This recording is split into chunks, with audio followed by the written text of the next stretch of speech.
Honorable Shri Piyush Goyal ji, Shri Sanjay Chadda ji, Additional Secretary, Department of Commerce, Shri Nalin Kohli, Past Chairman ESC, Shri Vinod Sharma, Past Chairman ESC, Shri George Paul, DG Mate, Dr. Lalit Kanodia, Shri Gurmeet Singh ED, colleagues from Council, friends from industry, ladies and gentlemen. It is my privilege to welcome you all this morning for the interactive session with our Honorable Commerce and Industry Minister, Shri Piyush Goyal ji. Minister Sir, thanks for gracing today's occasion through virtual conferencing. Extremely grateful for your activism and thoughtful decision during all this time, especially during the difficult time when both lives and livelihoods were disrupted. Sir, you continue to shoulder multifarious responsibilities, while on one side you had challenging tasks to steer our economy through a difficult trajectory, and on the other you reinvented the railway's role in both goods movement, migrant workers travel, and created COVID facilities using railway coaches. Your timely action on all fronts and continuous engagement with the industry is worth million applause, sir. आत्मनिर्भर भारत, ईशा पंथा, यही एक रास्ता, envisioned by our Honorable Prime Minister Shri Narendra Modi ji to catalyze India's transformation first into a self-reliant economy and then into economic powerhouse. Setting this mission as our goal, we at ESC plan to make our members to work to achieve the objective and go a step further to expand the footprint of Atmanirbharta to exports. This is what we call Atmanirbharta se Niryat ki raha. We acknowledge and appreciate the proactive schemes unveiled for the MSME sector and happy that government has assigned greater thrust and importance to the electronic sector by introducing specific schemes for various verticals. Though having the capacity to grow manifold, this segment of the industry has been stifled by various factors like costly raw material and lack of coherent ecosystem, which actually paralyzed or affected the growth of our sector.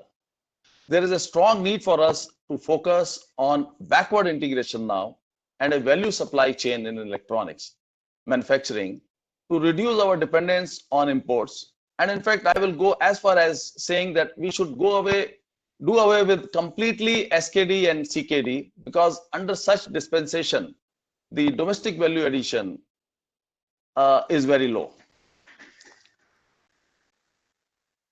It is time that we resolve and get the process of manufacturing going rather than process of assembly. What we are looking at is an enabling situation in the country for the exponential growth of the ICT segment. And I would say that exponential growth is possible only through innovation, disruption, and R&D, which would ultimately result in greater value addition. Together, software and electronic hardware can be major driver of India's growth and exports, creating thousands of jobs and decreasing unemployment in the country even further.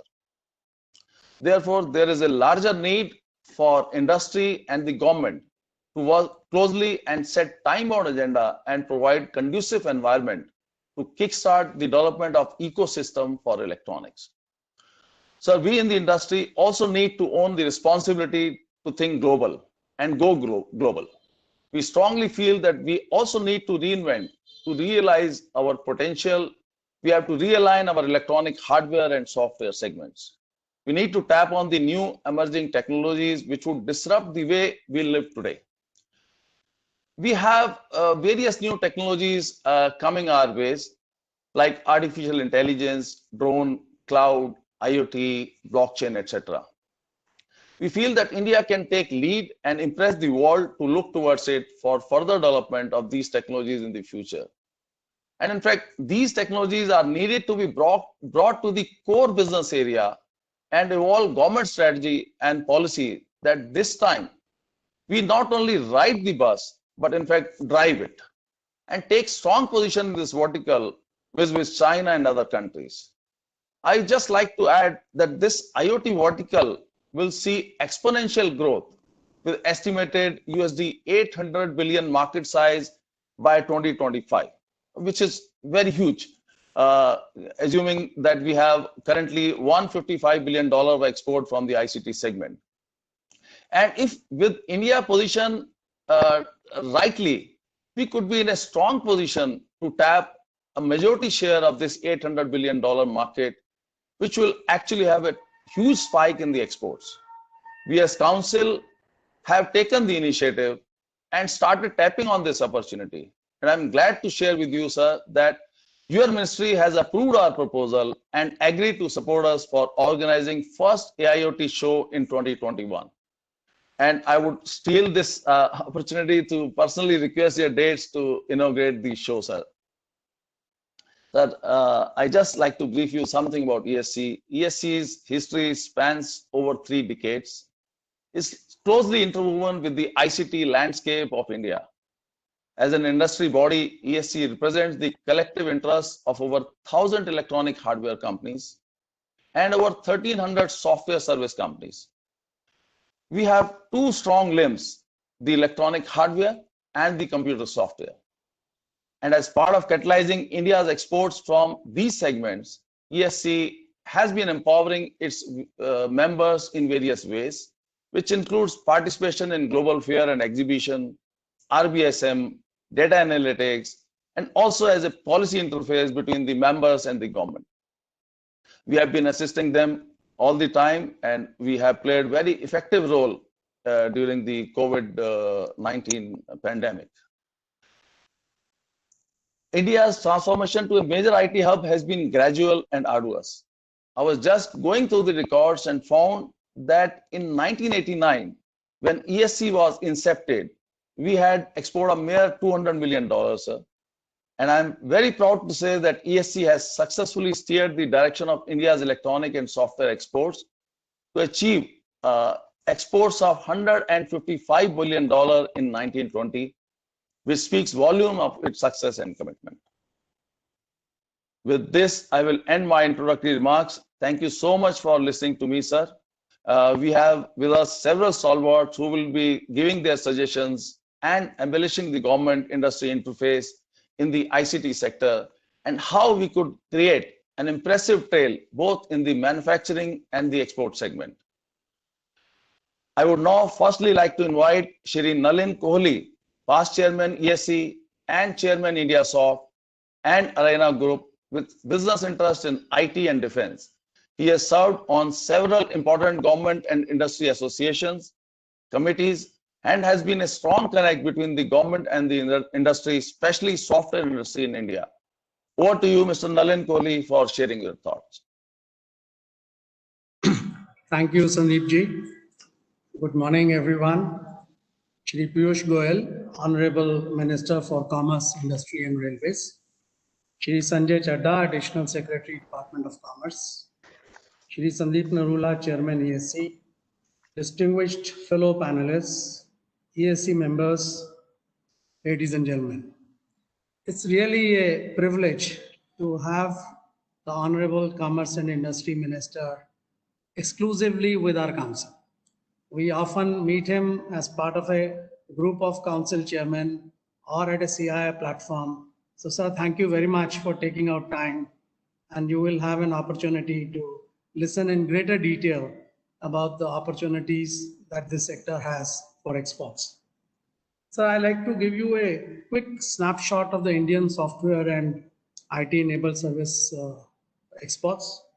Last year in 1920, we did a total of $142 billion of software and IT-enabled service export. Software services accounted for 54%. Software products were small, they were 5%. Engineering services were 18%, and other IT-enabled services were 22%. So, sir, you would find that the software products, which account for 5%, actually are the main value-added product going up the value chain. That is our goal.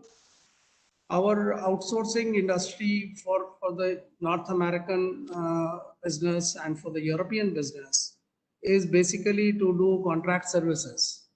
But in case of the developing markets like Africa, Middle East, they want from us solutions. They don't have a software industry which can outsource. So, sir, here we are seeing now a convergence between Atmanirbharta and our software product exports, which was very less, and we had been trying very hard to increase it. Sir, almost 65% of our software and IT services are destined for North America, but 20% go to Europe, and the rest of the world is only about 15%. Africa as a continent only accounts for 0.8% of our export. So we are hoping, sir, as the Atmanirbharta plan of government kicks off, we will be able to create more products and solutions which will have a ready market in these developing countries. So I would like to share with you a very recent example of the capability of the industry. So the video conferencing platforms being used by all of us are all foreign platforms, mainly US platforms, and the mighty Ministry of Electronics and IT recently threw a challenge about 2 months ago, inviting Indian industry to develop a video conferencing platform which will match the features and the quality of the imported platforms. So several thousand startups applied for that. They shortlisted 30 for prototyping, and they were to select 3 out of them. And they were forced to select 5 because the 5 were so good. Now that is the kind of strength that we have in the industry. And mainly we have been doing more of contract work because doing products and solutions, the market penetration in US and Europe is difficult. But the rest of the world would be very keen to welcome Indian products and solutions. So now on the Atmanirbharta program, sir, we have video conferencing, we have the apps market, which is open to us now, and we have several other cybersecurity products, which will be developed for the Indian market and would also be ready for export because there is a huge export market for that. So this industry is primarily driven by the quality of human resources that we have. As the world becomes increasingly digital, this market for us is continuously growing. Of course, our biggest challenge is that practically every country in the world wants to emulate our success that we have had as a country. So we have to be constantly ahead of them in terms of new technologies, new competencies, which Indian IT professionals are very capable of. Sir, I would like to also highlight the innovation piece because you also head in the DPIIT, the Startup India program. And I would like to share with you 2 examples. So I was in the US many years ago where at a conference, Jack Welch, the then chairman of General Electric, announced that they made an extra $1 billion of profit from their Indian operation. And everybody came to me in the coffee break and said, what is he doing in your country that he made so much of profit? So I said, I don't know, I'll go back and find out. And then we discovered, sir, they had a joint venture in India which was doing medical electronics. And there they had transferred a machine which was the size of half a room, a very bulky machines selling in very small numbers. And the Indian engineers ripped it apart, rewrote the operating system, converted it into a tabletop, and that became a bestseller for GE in the world. So, sir, this is what our innovation is capable of. And when we talk software products and solutions, I think, sir, the Startup India program has a very major role to play. And we look forward to your support in helping us becoming global players in software products and solutions also. We are already very good in terms of outsourcing, but then we need to do in products and solutions something similar. So we have a small wish list from the software and IT enabled services, which I would request you for your kind consideration. So our first problem is that unlike hardware, where good data is available from the DGCIS, from the customs data, in software and IT services, we do not get good quality and correct information. We don't know how much is our export.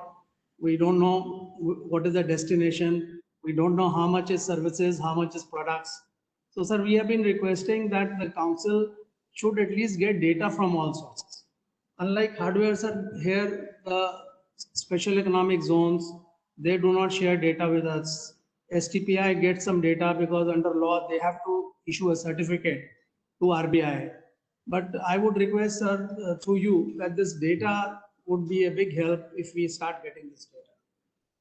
So traditionally, software and IT services were enjoying a tax holiday under the STPI scheme, which had a sunset clause.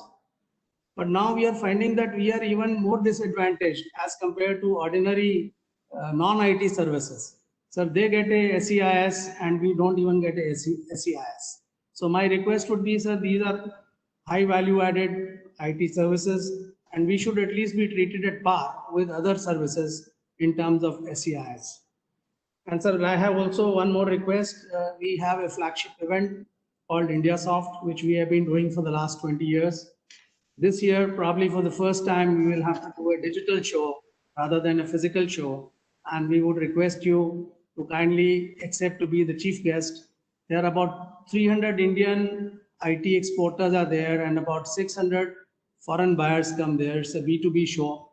You could not make it last time to Hyderabad, but I would request that on the digital platform, you would be able to join us in this show, which is a big event for our software and IT enabled services. Thank you very much. Thank you, Mr. Nalin Kohli. It is always a delight to hear you. And thanks for giving deep insights about the software industry. I'm just seeing Honorable Minister's video is not there. I'm not sure he's online or not. I'm very much chai pee raha tha. Okay, sir. Thank you. Sorry for troubling. We have another senior colleague, Mr. Vinod Sharma, with us. He's past chairman ESC, Elsina, and MD of Deki Electronics Limited. He has been a strength of the industry, especially in the electronic hardware, playing a very active and significant role on the policy side and interfacing with the government. May I request Mr. Vinod Sharma to share his thoughts. Thank you very much, Sandeep. Very good morning to you and to all my colleagues here. Honorable Minister, sir, namaskar. Thank you very much for giving us time today as the Electronics and Software Council. Sanjay Chadha ji, who's our additional secretary, but I would say more a friend of the industry, a pillar of strength for us in the industry, and has really been making us heard both in the Commerce and Industry Ministry. My fellow panelists, members of ESC, and the very large audience that we have this morning, a very good morning, and I'm delighted to give you a little insight into the electronic hardware industry. Unfortunately, like my colleague, Mr. Ali Kohli, I don't have the $150 billion flag to wave as far as the electronic hardware is concerned. But I come to you today with a delightful aspiration that we want to share. And as the Honorable Minister would be later on releasing our strategy report, I want to talk a little bit about that. So far, electronic hardware, sir, आपने आत्मनिर्भरता की बात की, and I firmly believe that आत्मनिर्भरता के लिए हमारे पास जो आत्मविश्वास चाहिए, वो हमें दो स्रोतों से मिलता है. पहला, हम लोगों का 30-35 years का experience है in electronic hardware, and the second, sir, is the phenomenally positive strategic work that your government has been doing. And I say that with a lot of with an understanding of what has been happening over the last 6-7 years. The way you have steered the mobile industry within our thing gives us a lot of room for satisfaction, I would say, and makes us think extremely positively about what the future can be. In the past, you will see that we were stuck at about a $6 billion export. We are largely a trade deficit sector as far as electronic hardware is concerned. We all know that next to petroleum, this is the largest imports we do. I mean, not counting gems and jewelry, which is also re-exported, or capital goods, which is widespread. So we are somewhere in that area. How do we convert a trade deficit sector into a trade surplus sector has been something that has occupied our minds as entrepreneurs and as policymakers for a long time. So from that $6 billion that we had for almost 4 years, we were stagnant at that export. Last year, fortunately, the 1920, we jumped to about $11.3 billion, which is fantastic. So to 8 first and then to 11.3 billion. A lot of this, about $3.3 billion, came from our colleagues in the mobile phone business, the parts and components of mobile phones. And the traditional industry, which I would say largely comprises of IT products, lots of components, PCBs, passives, etc. And then some products like inverters, UPSs, telecom equipment that we've done well in, has been contributing to the other $8 billion. I today don't want to talk about our disabilities and our past, because I think we are breaking through those shackles. In a time where it's a moment of crisis for all of us, including India, we frankly see this as a huge opportunity. So our aspiration, sir, is to take this $11.3 billion to a full $180 billion within the next 5 years, of which we feel that the mobile phone parts and components business will be able to contribute $140 billion, and then the rest of the industry will make their own modest contribution of another $40 billion. So that is a target that we have given ourselves. Now, what is this Atmavishwas based on? Sir, it's largely, you will realize that, I'm sure you understand that there are two components to any export strategy. So one is the whole development strategy, and the other is the promotion strategy. While at the Commerce Ministry, we work very closely, much more on the promotion strategy. Of late, under your leadership, sir, I think we've been working far more on developing the industry first, which will become export worthy. So this sector, as you know, is largely zero duty, either because of our WTO ITA 1 or is an FTA driven zero duty environment. In this, sir, the first recognition that we have is you have also the internal trade now reporting to you as the external trade. This is one sector where both are equals.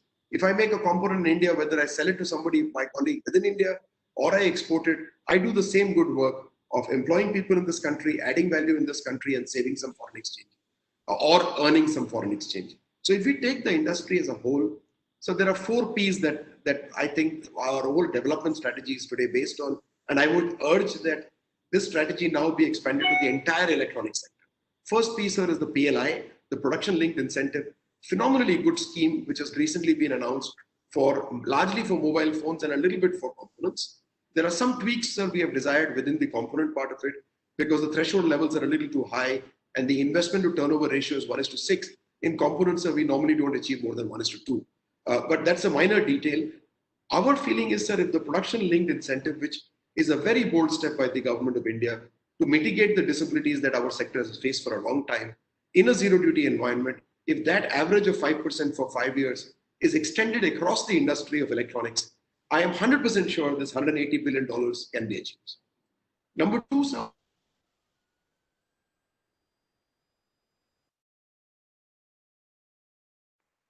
I think this was done very successfully, and we have borrowed that a little bit for the mobile industry. It is our hope that for some other products, whether it's an appliance such as a washing machine, a refrigerator, an air conditioner, which even the Honorable Prime Minister mentioned the other day, there is a massive opportunity there. Only if we are able to structure our tariffs in a way that the finished goods are brought in at about 20 to 30% import duty, the parts and components are between 10 and 15%, and the raw material at 5% to 10%. We will be able to make sure that the entire industry exists. Unfortunately, because of ITA 1, a lot of components are already at zero. So it is another ask from the industry. I think that's an agreement that needs review, along with the review of ASEAN FTAs, which you are very well aware of.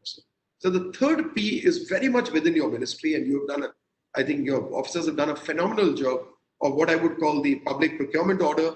This needs to be implemented fully in spirit, not only in the central government, in the state governments, and at the public sector level. I think that would be a huge vocal for local, which the Prime Minister's clarion call. I think we can transform ourselves into a major hub of manufacturing for ourselves and for the world, especially from the MSME sector.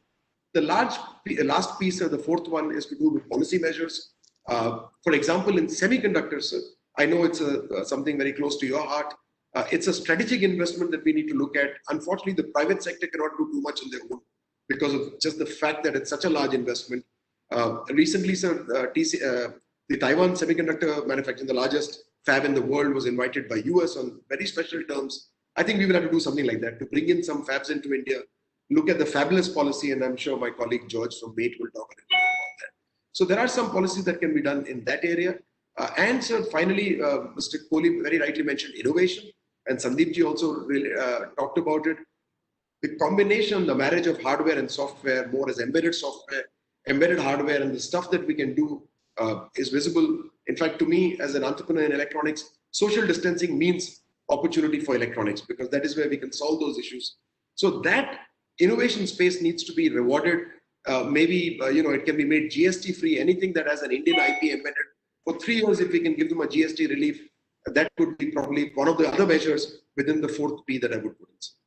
Finally, sir, coming to the export promotion, I think a lot of work is happening. There are still delays, sir, and I will say that very candidly. Within the ministry, some of these reimbursements sometimes take as long as a year. I think we are working at speed in this community of electronics. We put out new products and new mobile phones within 3 months to 6 months.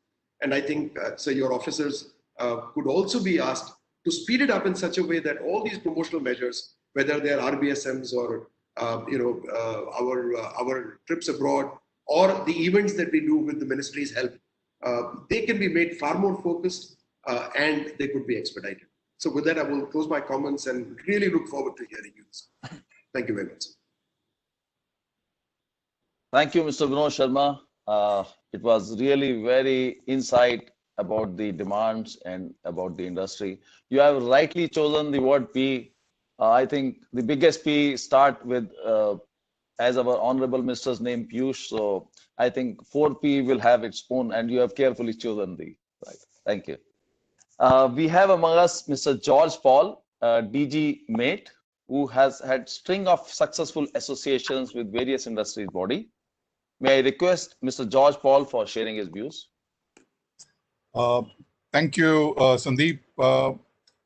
At the onset, on behalf of MATE, we wish to thank Shri Piyush Goyal ji, Honorable Minister for Commerce and Industry and Railways, and Shri Sanjay Chadda for joining us for this session this morning. Good morning to all the panelists, to all the citizens who have joined us today on this forum. I wish to thank Mr. Narula, Chairman ESC, and Mr. Gurmeet Singh, ED ESC, for inviting MATE to this program today. I first wish to extend greetings on behalf of Mr. Nitin Kunkulenkar, President MATE, who could not make it to this function, sir, as he was called by the Goa Chief Minister for a very critical meeting last evening. Sir, it's both a pleasure and a privilege to be here on the occasion of the release of the annual strategy report of the Electronics and Software Export Council of India. MATE, the apex body for electronics manufacturing, has had a long association with ESC from their early inception in the late 80s. And I'm happy that I have taken over the CEO position of MATE at a point of time when the nation is led by a leader, by a prime minister on a mission, and with a strong conviction of purpose towards building an India of his, or I would say our dreams. This is not an easy path to walk. There are global dynamics and forces that play against this. But with our Prime Minister, we know that he will back us, and he is a man who walks the talk. And this knowledge in itself gives us the inspiration and enthusiasm to work towards his and our dreams. ESC, I tell you, you have done enough to promote software exports. Now put your shoulder along with Government of India behind the hardware industry. Let us make India an export-led electronic hardware manufacturing hub to the world. Now, before I start sounding like a political speech, I'm happy to share with you that at MATE, we are working on a 7-step program that will lead India to an Atmanirbhar Bharat in electronics hardware, an Atmanirbhar Bharat in 36 months' time. And allow me, sir, to quickly take you through those 7 steps. Step number 1, declare electronics as a strategic sector, and among which is to bring out a one nation, one policy for electronic manufacturing industry, a single policy across center and state for the global industry that is looking to invest in India. And why is this required? Because electronics, unlike other sectors, is an industry that is continuously reinventing itself to survive. In electronics, sir, there is no visibility beyond 3 years. And to support such an industry, the country needs an agile and single point of policy making. This would be a major enabling step for electronics. Yes, the central government could use PLI as an incentive to encourage states to adopt such a national electronic framework, sir. Step 2, give manufacturing status to the hardware design industry, including fabless design. It will be India's first step to design-led manufacturing for the world. This is critical, sir, if India has to avoid the danger of getting stuck with only the low-margin mass manufacturing end of the value chain. And India has the advantage of a rich hardware design talent. Let us use this talent to steal a march over China, the largest economy in electronics manufacturing, instead of deploying them only as cheap labor servicing global demand. At this juncture, I also wish to mention, sir, there is a lot of cutting-edge R&D work happening in labs in India, but there is a journey that has to be traversed to convert these into commercially successful products. And that is an endeavor which will come when we declare hardware design, including fabless semiconductor design, as a manufacturing activity. Step 3, sir. Under bilateral or multilateral agreements, limit the value addition under the head profit margin to only 10% of the conversion cost. In pure play electronic hardware manufacturing, the margins are not more than 6 to 8%. And why allow companies to park profits abroad where the rest of the margin is utilized for the sales and market development activity here in the country?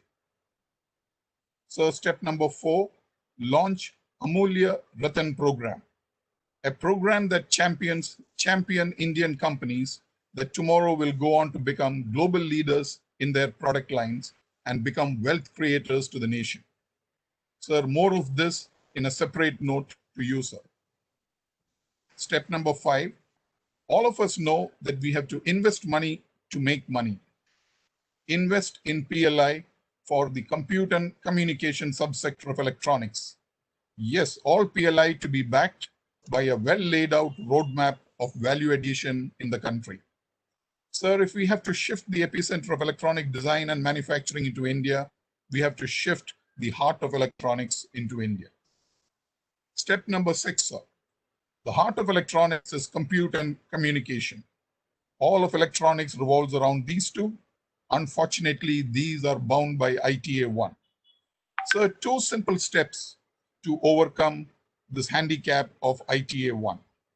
In public procurement order, give a 6% price benefit for an ITA 1 Make in India product. The estimated outflow is only around 1,600 crores per annum.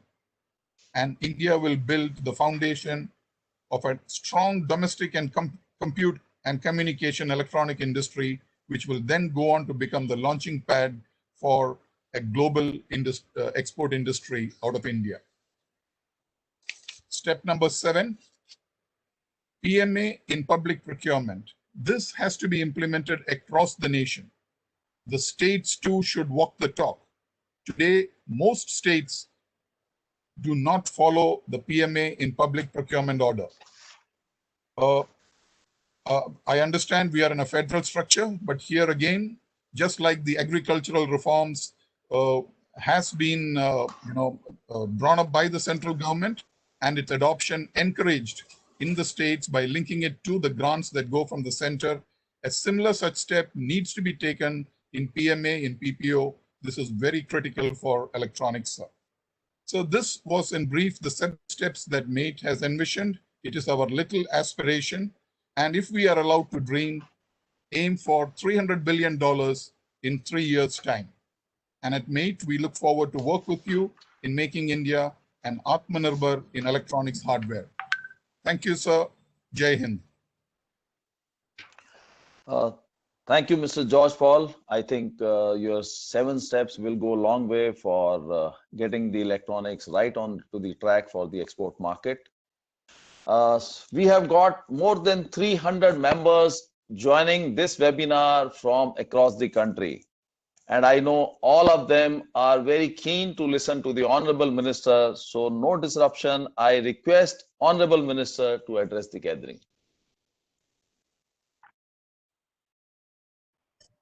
Do you plan any questions after that? Because we have very little time. If you have any plans for 1 or 2 questions, so abhi le lo, so that after my Okay. address, we can then wind up. All right, sir. Okay. We have Mandeep Singh, past chairman ESC and CEO of FutureSoft. Mr. Mandeep, can you ask your question?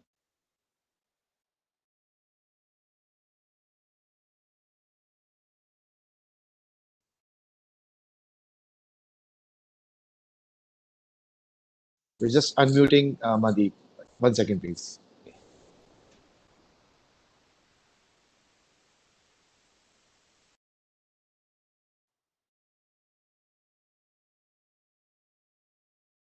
Yeah, hi. Can you hear me? Yes. Okay. Dear sir, I have a question regarding the ASEAN. We really need help for the withholding tax. This was raised by me in FIO also last year. You see, this is becoming very excessive. Right now, we are negotiating with the customer. The service is already provided in Philippines, and they're insisting on 30% withholding tax. Now, 30% is, even if we make 100% margin or whatever we do, 30% is not our tax. And they absolutely are insisting on it. 2 years back, we did some work with Malaysia and they deducted 10% and we are still to get the input. So there are two aspects. One, if some negotiation can happen with these ASEAN countries to get the taxes, withholding taxes to reasonable levels or abolish them between India and them. Second, when we get the certificate from them, the normal route is not followed to give us the credit. You know, the way the TDS comes up on the portal, all these international withholding taxes do not come up, and our CAs have to struggle for years, you know, to get the credit for this. So this is something, if you can, you know, take up, it'll be wonderful because it'll increase our business with ASEAN countries. Thank you.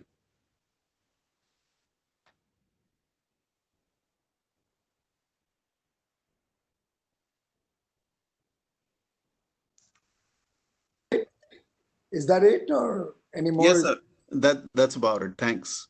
No, but so, and no other question, right? No, sir, there are more questions. So, shall I continue to have questions and then, okay. जो भी है important वो ले लो, because फिर मैं Okay, fine, fine. All right, sir. Yeah, May I long- request? Okay, sir. May I request? Cover कर ही दिया. All your leaders of the industry have covered almost the entire issues. All right, sir. May I request Mr. Sanjeev Narayan, past chairman ESC, to share, to ask his question? Can you unmute me? You are already unmuted, sir. Please go ahead. Okay. Thank you, Shri Piyush Goyal ji. I am from the EMS, Electronic Manufacturing Services sector, and we export PCBA subassemblies and PCB modules to developed countries like Europe. We have, normally these are contracts which we are bidding on an annual basis, and we are going to be in the process of bidding contracts for the year 21-22. Unfortunately, MEIS at the moment is only notified till December 20. We earnestly request that this be extended to March 22 so that we can bid in these contracts and bid confidently. So this is one request. The other one is a request which is where a lot of money is stuck of the entire industry in the MEIS presently. And this is a technical problem in terms of the systems that we have to follow in filling up the bill of lading. And there is a column of yes and no. And if you miss putting that in, by default, it goes to no, and you cannot claim the incentives. Even for the same products, same customers, where one bill of entry, you've got it, and in the others, bill of lading, you cannot get it. So we would request that some level, officially, some officers at a senior level are empowered to do this. At the moment, we are told there is no provision for correcting a mistake like this. These are two small requests which will help a lot with the MSME sector.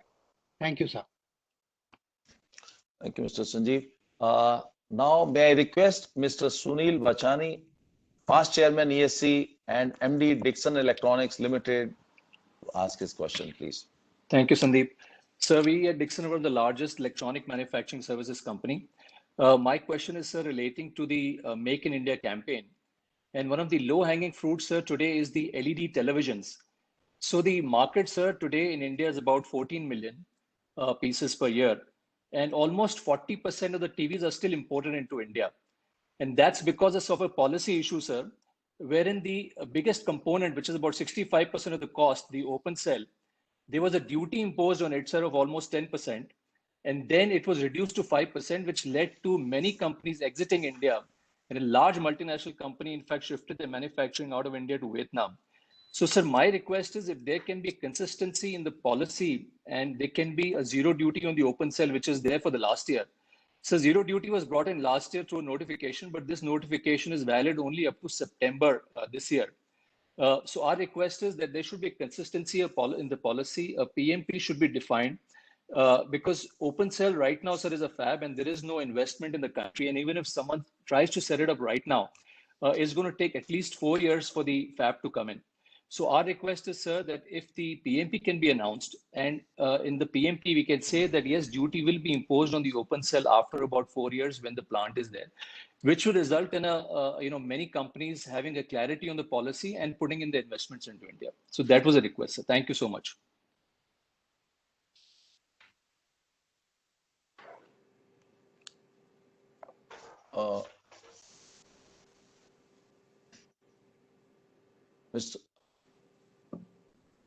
I could not hear Mr. Sunil Vachani's question. I hope Honorable Minister has heard it. Yes, I hope you could hear me, Sandeep. I heard it. It was loud and clear. Okay, sir. Maybe some issues. Sir, because of time constraint, I think we will not be able to take more questions. And in case you like to answer them and continue with your speech, sir.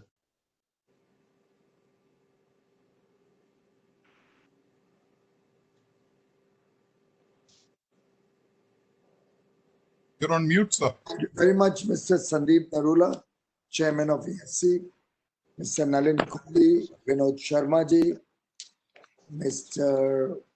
George Paul, other colleagues who are on this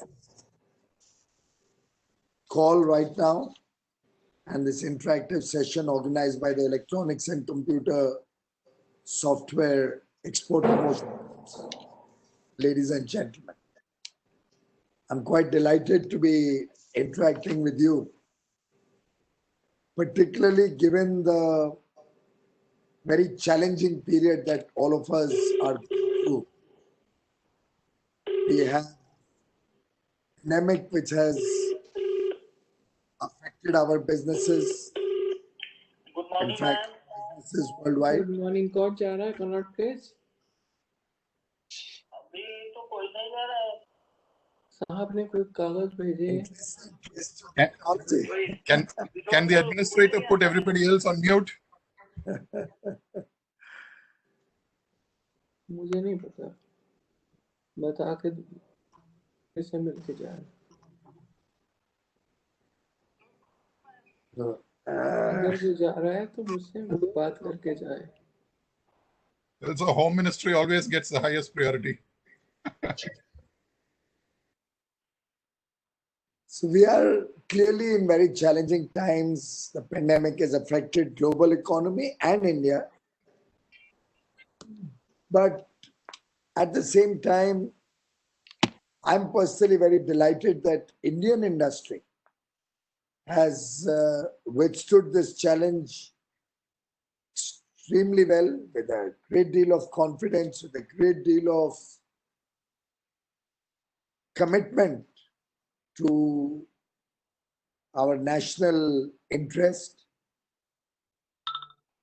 And the kind of work that has happened in the electronics sector in the last 3 or 4 years clearly deserves a lot of compliments and clearly has made the nation proud and shows the way ahead how this industry will organize itself in such a manner that from a country which was almost solely dependent on imports, we have already moved up one level to largely import components and assemble finished products here, but with a clear commitment from all of you that you would like to go further into domestic component sourcing and manufacturing and truly make India Atmanirbhar.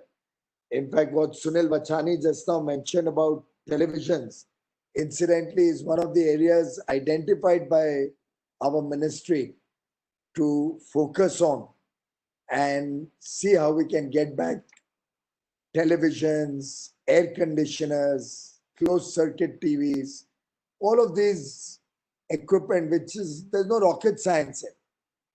And I know for a fact that digital lenses are made in India, which are being imported to even the United States of America. But I don't understand why we are still dependent on imported products for such very elementary stuff. But I see the commitment every time I've had a chance to interact with all of you, esteemed gentlemen and ladies. And I can assure you that you will not find the government wanting in coming forward with an enabling environment, more consistent and stable policies, something which Sunil also alluded to, a more long-term vision in terms of phase manufacturing programs drawn up in consultation with the stakeholders and the industry, and move towards Atmanirbhar Bharat, where Atmanirbhar Bharat reflects India and Indian businesses' commitment to engage with the rest of the world on fair terms, on equal terms, from a position of confidence and strength, and not from a position of weakness or a position of uncompetitiveness.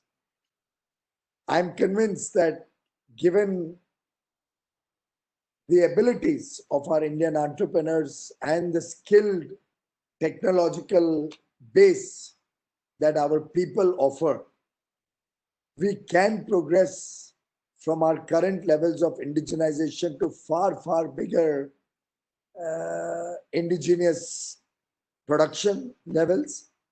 And towards that end, both the Ministry of Industry and Commerce, the Ministry of Finance, Niti Aayog, METI, all industries are working as one team to see what steps the government needs to do. I personally believe that a lot of these steps are to do with easing the regulatory and framework and environment, making it simpler to do business, less intrusive by government, more self-regulation, more self-certification.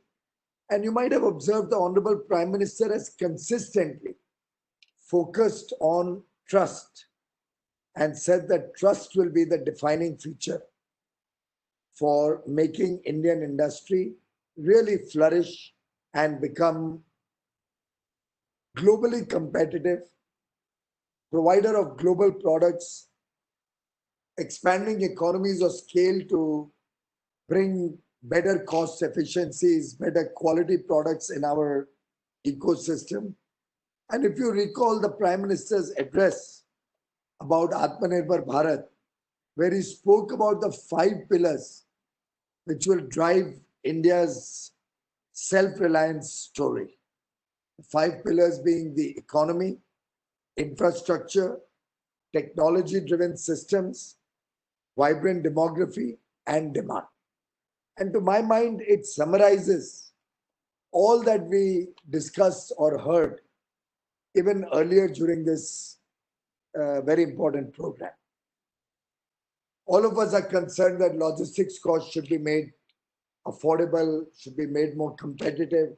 We need faster logistics, whether to the port or airport. We need seamless transition of goods through different modes of transport, faster clearances through trade boundaries.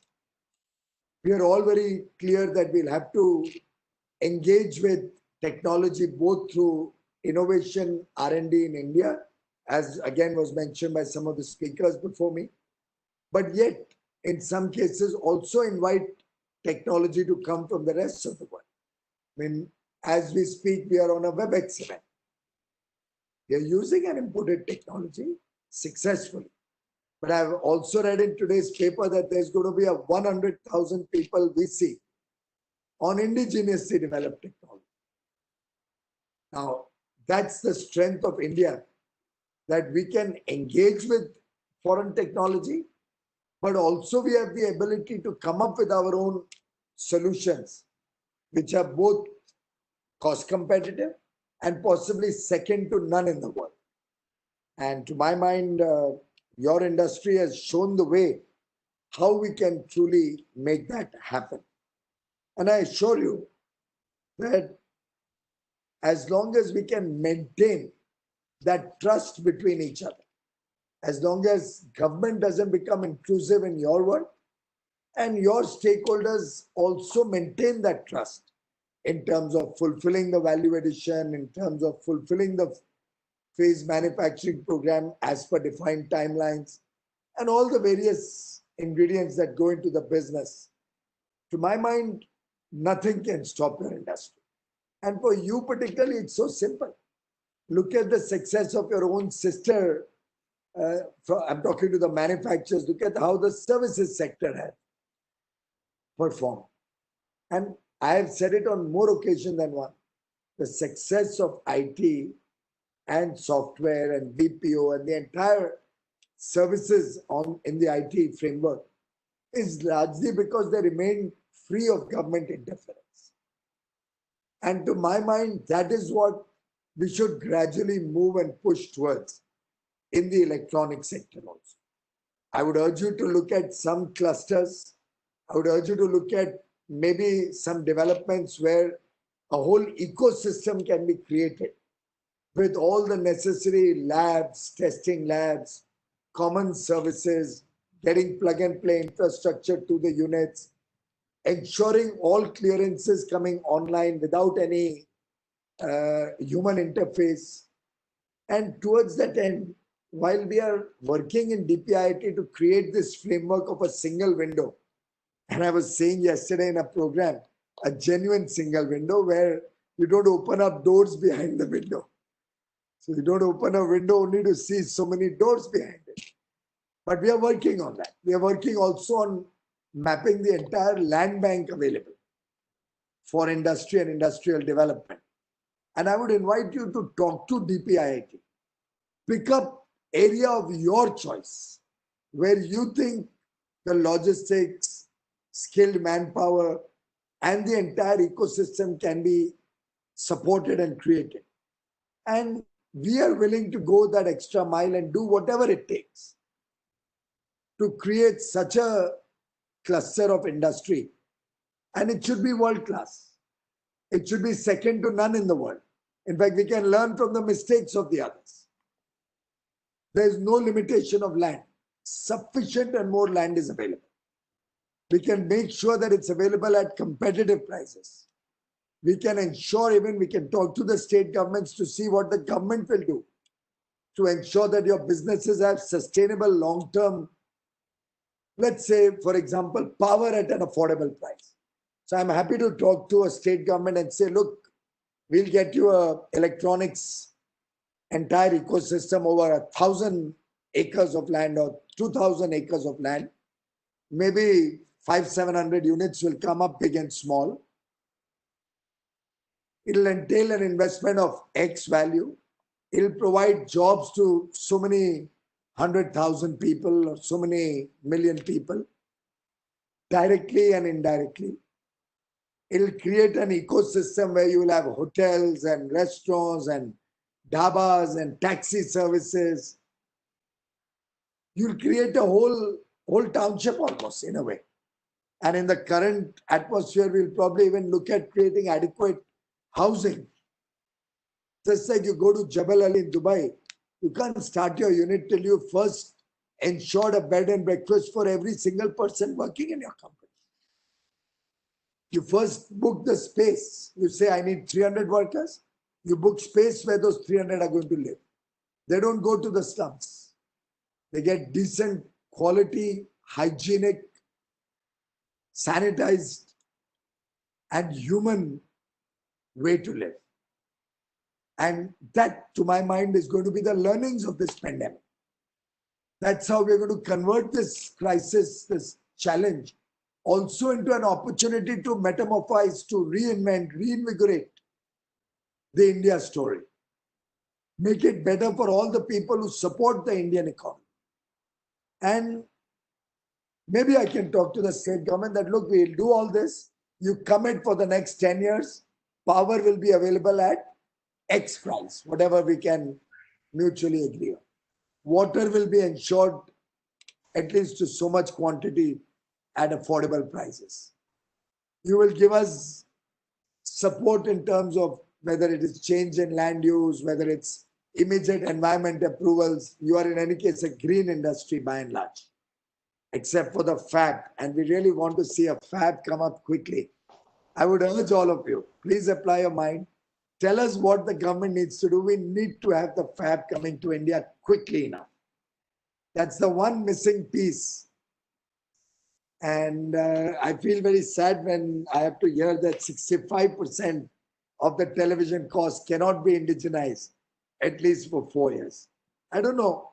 Maybe if you recall, we had a project in Chandigarh many years ago to set up a fab. I don't know whether that was the right location though, considering that it's so far away from all the sources of power. But we have an open mind. Can you, or some of you visit there, or if you have some people in Chandigarh, can we reinvigorate that project? Can we move some fab from somewhere else where it's unviable and move it to India? It's a power guzzler, I'm told. We can even look at setting it up somewhere near a power plant, maybe in Chhattisgarh or Jharkhand or Madhya Pradesh or Bihar or some such location where we can ensure power is available at maybe 3 or 4 rupees a kilowatt hour. Can we all think of some innovation? See, you can ask the 3 or 4 Ps, you can ask the 7 points. I understand when Mr. Sandeep Narayan talks about MEIS. These are things we'll sort out. We've been engaging regularly. I'm in dialogue to see what can be done more about MEIS. But we are moving towards RoDTEP. So I don't know whether MEIS will really sustain or continue beyond December 20 or when RoDTEP comes into your industry. But believe me, this 2, 3, 4% and these clutches on which we are designing and developing our industry is not the way forward. If you ask me, and my own experience in several areas in the last 5 or 6 years in government has been that wherever industries saw ways to plan and organize their industry without being dependent on government, they have flourished and grown much, much faster. They have succeeded in their plans. They have leveraged India's strengths. And then whatever support the government gives is an add-on. But I truly think that we must look at what can be done to identify those pain points and see whether we can create an ecosystem which addresses those pain points and helps us become more and more competitive. We, of course, have the production-linked incentive scheme already in operation in the electronic industry for certain sections. But you will also appreciate that we don't have the kind of endless resources to be able to give that to any and every sector. So we will have to gradually move towards more and more self-sustainable projects, more and more projects designed in such a way that we ensure their success on the strength, on its own strength, stand on its own feet. I mean, but when I read, let's say on the chat, Miss Arushi Rajpal saying that they make products made in India, selling in 10,000 places, but government is not procuring. That really hits me hard. That's the kind of input and feedback where we can really support you immediately. And I'd like to tell ma'am that you should immediately register all your products on GEM. We already have a GEM portal where all products made in India are being registered, and you have said you are a made in India product, at least on the chat. Register on GEM. If you have any difficulty, write in a letter to the secretary or to me. But I assure you, you will have no difficulty. We have a really robust system there. Provide your products over there. And then if anybody doesn't purchase, he will be in trouble, because GEM is gradually becoming a national procurement portal. Everybody will have to, all government processes will be converging in GEM. Similarly, when you talk about, let's say, the Malaysian Asian withholding tax regime, please do send in a note. While of course we have not yet started the discussions on taxation or any of these items as yet, but so that we can keep preparing ourselves. And in my next call with the Malaysian minister, I can discuss with him. But very often when we are having these international engagements, we don't have enough, let's say, asks on our side. So very often we don't really raise or escalate them to the ministry's concern. But if you will escalate it to finance, who discusses the financial track, and to commerce to monitor that it gets discussed, it will certainly help. Similarly, if the credit is not easy under DTA, can you talk to your people and prepare a note and send it to us so we can design or see how we can simplify the whole process? I can assure you this is a listening government that wants to act proactively and quickly to your genuine difficulties. Another conversation I saw on the chat from Srinidhi M. Rao, that they're making safety critical equipment. RDSO takes 6 or 7 years in the approval process. I wish the person had immediately flagged it off with me as a minister or with any official of the railways. There's no way that it would take 6 to 7 years. Everything is on the RDSO website. I would urge that you please send a note, maybe through your association or even directly to Rail Bhavan, addressed to me, and I'll get back to you. There's no way that it can take 6 or 7 years, because the entire process has been reinvented. It is all online. It's all in public domain. And if I had the name of the company, I would have immediately got it investigated, but I think it's gone out of the chat box or up. But please do write in. And there's no separate regime for foreign companies or Indian companies. I can assure all of you about that. I saw that on the chat also. If at all you find even a slight preference given to a foreign company, or they're able to break the queue, or they're able to do it faster, I would urge you to please write into me. That would be totally unacceptable. But we are on a first in, first out basis. Everything has to be done on fairness.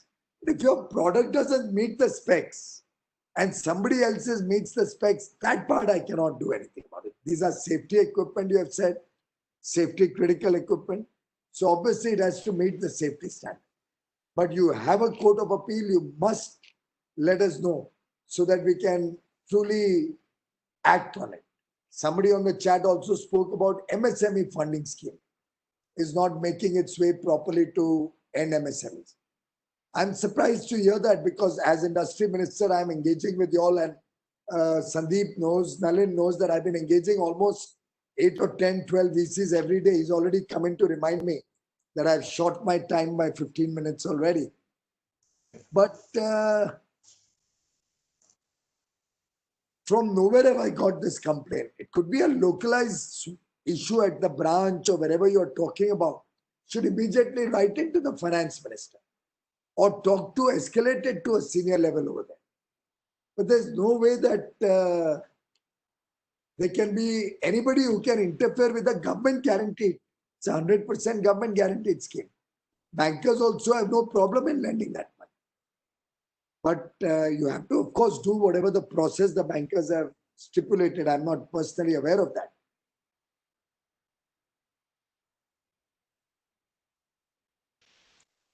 And there were many other issues on the chat. I would urge you, Sandeep, to bring all of that into a small questionnaire or a note. Whatever. There's several issues which are duplication, several comments also, good or bad, whatever. But I'd like to know what are the real concern areas that have come out on the chat box, since you have such a large number of participants on this call. So it would be good to know more about. I still see 300 participants, which is a significant number. I would have thought by this time people would have started weaning away. But I do think that this type of a dialogue is very important between industry and government. And that way we don't have to be, sometimes, we feel that, oh, what the hell, nothing is happening. Put despondency mat aane dena. Never let despondency set in. I think the greatest strength that your industry has, that you have been always very vibrant, very proactive, engaging with all of us on a continuous basis. I remember the point that was raised about data on IT services. We are ourselves very concerned, Nalinji, about the data on IT services not being available, because it's only now being registered at the RBI. We are in dialogue with RBI, and otherwise I'm thinking of creating a framework by which the Commerce Ministry can also capture the data on services. Otherwise, we actually are kind of only dependent on what data is collected or compiled at the RBI. So I've already tasked my officers to look at some framework by which we can capture the data of IT services exports. So there's a lot that has happened, for which I'm grateful to all of you, to the Export Promotion Council, the Electronics Export Promotion Council. We have identified 12 sectors where we are focusing. It includes products which are relevant to you, including, as I said, we are very keen to have a fab in India. We are very keen to promote LED television screens, closed circuit TVs. The electronics industry has huge potential in it. And I would urge all of you to see how we can collectively address each of the pain points that add to your cost, and see if without government, or let's say over-dependence on the government, we can make India a truly attractive manufacturing destination, attractive destination to provide services, competitive, high quality, and ensuring that we maintain the trust of our customers. Because consistent quality, both in product and services, is what makes companies truly great. And that should be our focus.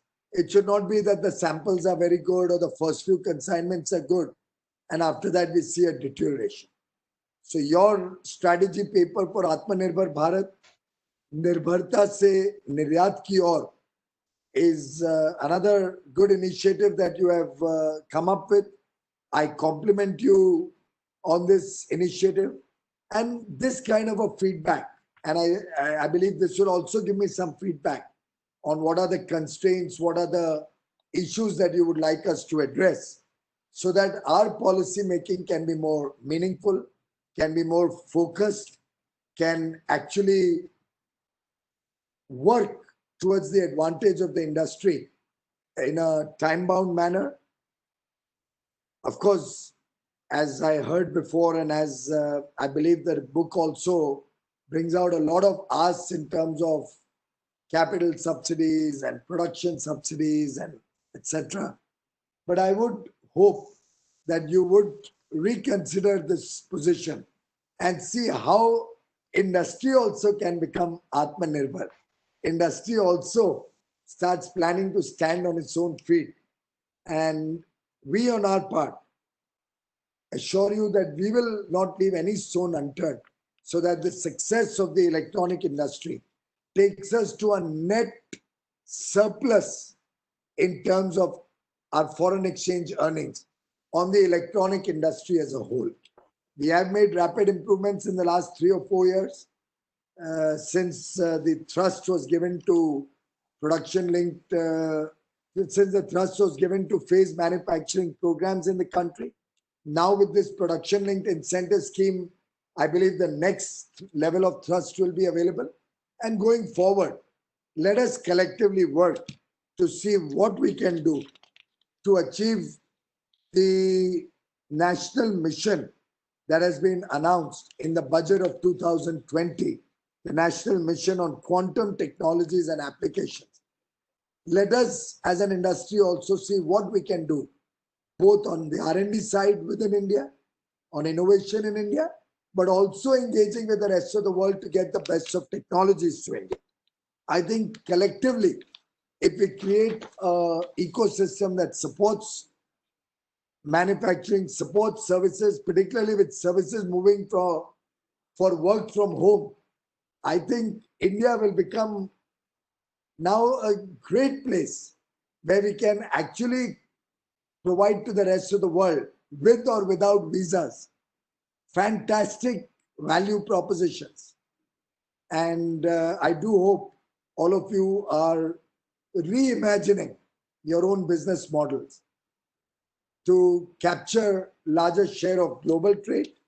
In the days and years to come, the way of doing work in the post-COVID world is going to be significantly different. And I do hope India will grab this opportunity and become the electronic hub of the world. I convey my best wishes to all of you, and I wish you and your families good health, stay safe, stay healthy, and take care. Thank you very much. Thank you, sir. Thank you, sir. Thank you so much for your very valuable address, sir. We are very fortunate that we have a great orator and more than that, a great visionary and able administrator in you as a minister. Sir, I'd just like to touch on 2 things which you have raised, which are very close to you. That one, you have raised the cluster issue. In fact, MeitY has come up with a scheme EMC 2.0.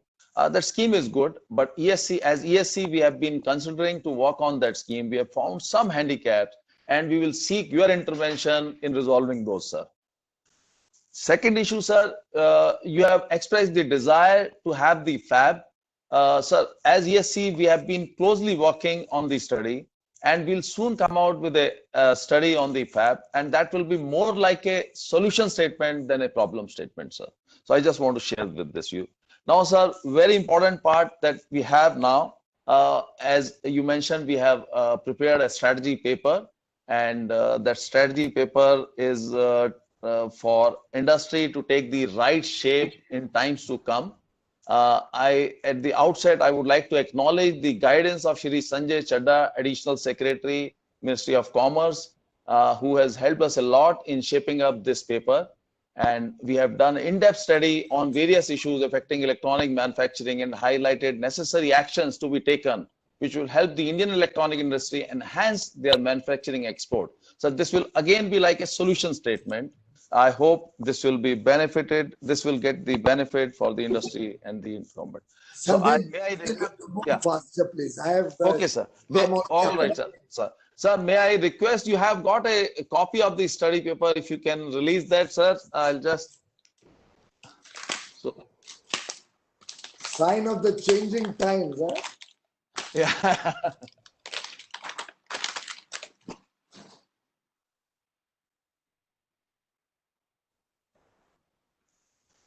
Thank you so much, sir. We have got a beautiful message from you inside, and the study paper is really valuable. Thank you, sir. And now, as the last act, may I request Mr. Gurmeet Singh, ED ESC, who has been a strong force in executing various initiatives taken by the Council, to propose the vote of thanks.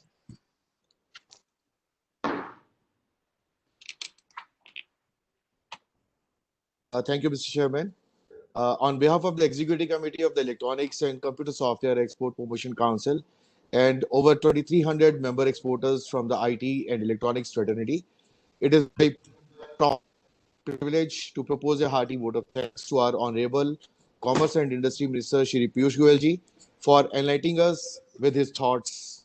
Sir, you have indeed left an indelible mark while addressing the participants.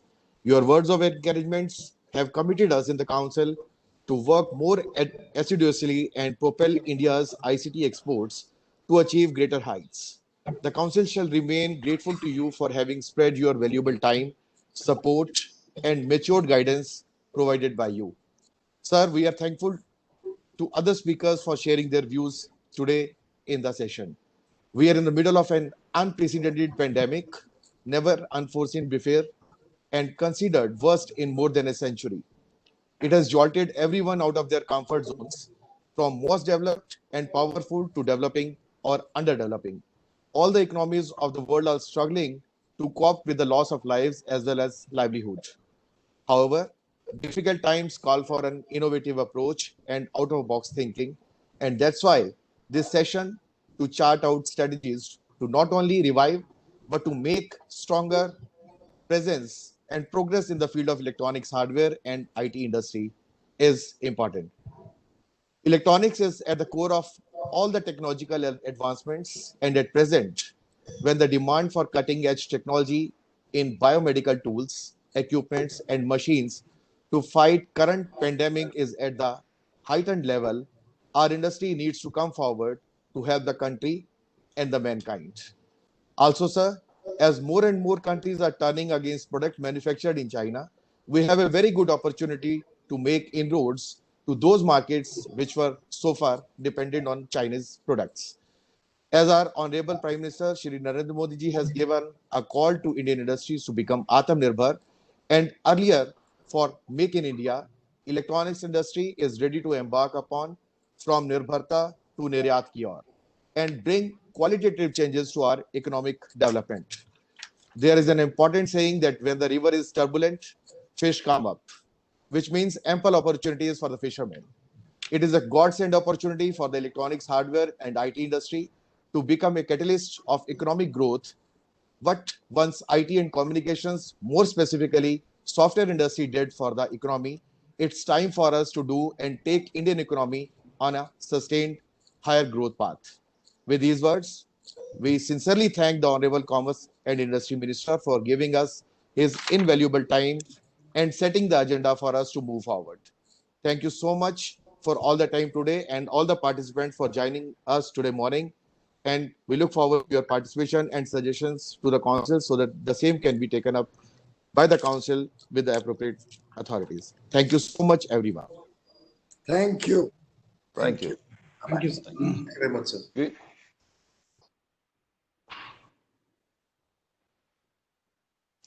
Yeah. For the people who could not get the questions on board, we will request those questions can be sent to us on email, and we'll compile all the questions and send to the minister's office for reply. These words, I would like to conclude today's webinar. Thank you so much for joining in large numbers. We hope to see you all again in times to come. Thank you. Thank you, Sandeep. I think it was an excellent session. Excellent session. Yeah, very, very well conducted, very well attended. We look forward to a lot of support and action going ahead. Yeah, hope to have continued working for success of the industry. Thank you so much. Thank you, Sandeep, for coming out. Yes, sir.